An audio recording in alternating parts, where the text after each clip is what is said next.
If you're eating reasonably well, staying somewhat active, and still feeling tired, gaining weight, or struggling to lose fat, this may not be a diet problem.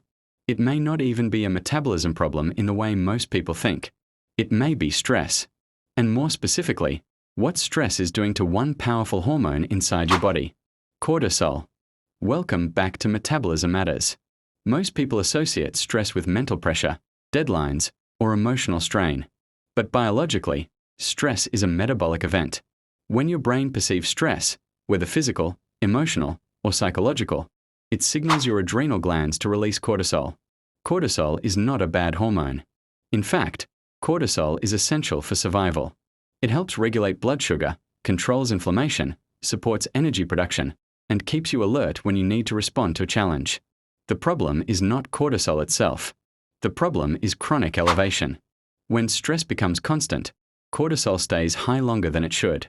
And when cortisol remains elevated, metabolism begins to shift in ways that work against you. One of cortisol's primary roles is to raise blood sugar.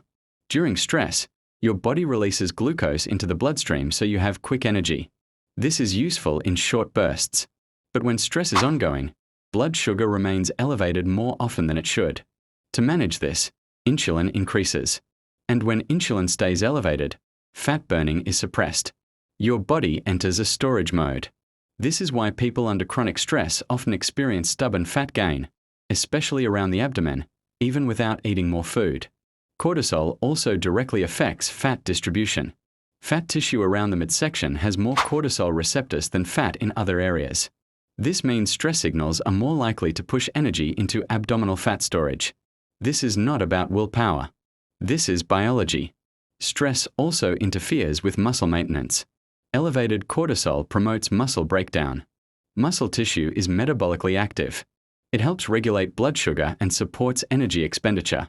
When muscle mass declines, metabolic efficiency drops. This makes glucose control harder and fatigue more common. Another major effect of stress is inflammation. Chronic stress increases low-grade systemic inflammation. Inflammation interferes with mitochondrial function, meaning your cells produce less usable energy from the same amount of fuel. You may feel this as brain fog, low motivation, poor recovery, or constant tiredness. Your body has fuel, but it can't access it efficiently. Stress also disrupts sleep quality, even if sleep duration looks adequate on paper. Elevated cortisol at night makes deep restorative sleep harder to achieve. Without deep sleep, insulin sensitivity worsens, inflammation increases, and metabolic recovery slows down. This creates a cycle. Stress raises cortisol. Cortisol disrupts sleep. Poor sleep worsens stress response. And the cycle continues. Many people try to fix this by dieting harder, exercising more, or cutting calories further. Unfortunately, this often adds more stress to the system and worsens the problem. The solution is not to eliminate stress completely. That's unrealistic. The goal is to reduce unnecessary stress signals and improve your body's ability to recover from them. The first step is recognizing hidden stresses. Poor sleep, under-eating, excessive caffeine, overtraining, and constant mental stimulation all act as stress signals, even if they don't feel dramatic. The second step is supporting blood sugar stability. Skipping meals, large sugar swings, and irregular eating patterns increase cortisol output. Balanced meals with protein and fiber help reduce metabolic stress. The third step is restoring recovery signals. Gentle movement, walking, breathing exercises, and consistent routines signal safety to the nervous system. When your body feels safe, cortisol decreases naturally. The fourth step is improving sleep quality. Lower evening stimulation, consistent sleep timing, and reducing late-day stress help lower nighttime cortisol and improve metabolic repair. The fifth step is reframing effort. More effort is not always better.